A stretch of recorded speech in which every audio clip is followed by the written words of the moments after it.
Hi! வெள்ளிக்கிழமைனாலே அது ஒரு நாளுங்க. சூப்பரான நாள். காலம்பற எந்திரிச்சு, குளிச்சு கிளிச்சு, சாமி கும்பிட்டு, பசங்கள ஸ்கூல்ல விட்டுட்டு, கோயிலுக்கு போயிட்டு வந்துட்டு, அது சூப்பரா இருக்கும். அதில பொன்னாங்கண்ணி கீரை வாங்கிட்டு வந்திருந்தேன். அது இன்னைக்கு சமைக்கலான்னு கொஞ்சம் ஆஞ்சேன், பாதி ஆஞ்சேன். நெறையா கீரை இருந்தது. மீதி கொஞ்சம் வச்சுட்டேன். என்னடா வெளில சத்தம் கேட்குதுன்னு சொல்லி பார்த்தா, ஒரே மழை. மழைனா மழை, அப்படி ஒரு மழை. அம்மா கம்பெனியில முறுக்கு சுட ஆரம்பிக்கிறாங்க. தீபாவளி வந்துருச்சு இல்லையா? இன்னைக்கு தான் எங்க வீட்ல பலகாரமே ஸ்டார்ட் பண்ணியிருக்கோம். உங்க வீட்ல எப்ப ஸ்டார்ட் பண்ணீங்க? என்னென்ன பலகாரம் செய்ய போறீங்க? அப்படின்னு மறக்காம கமெண்ட் பண்ணுங்க. இந்த மாதிரி பலகாரத்த சுட்டுட்டு, அங்க போய் நானும் முறுக்கு சுட உட்காந்துட்டேன். கொஞ்ச நேரம் அம்மாவுக்கு ஹெல்ப் பண்ணுவோம் அப்படின்னு சொல்லிட்டு.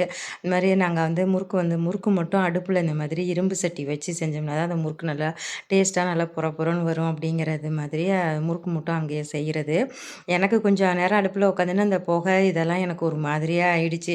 ஐயோ! எனக்கு ஒரு மாரியா இருக்குமா, நான் வீட்ல போய் சமைக்கிறேன். நீங்களே பாக்கி கன்டின்யூ பண்ணிட்டு செஞ்சுட்டு வந்துருங்க. அப்படின்னு சொல்லிட்டு நைஸா கிரேட் எஸ்கேப்புங்கிற மாதிரி எஸ்கேப் ஆயிட்டேன்.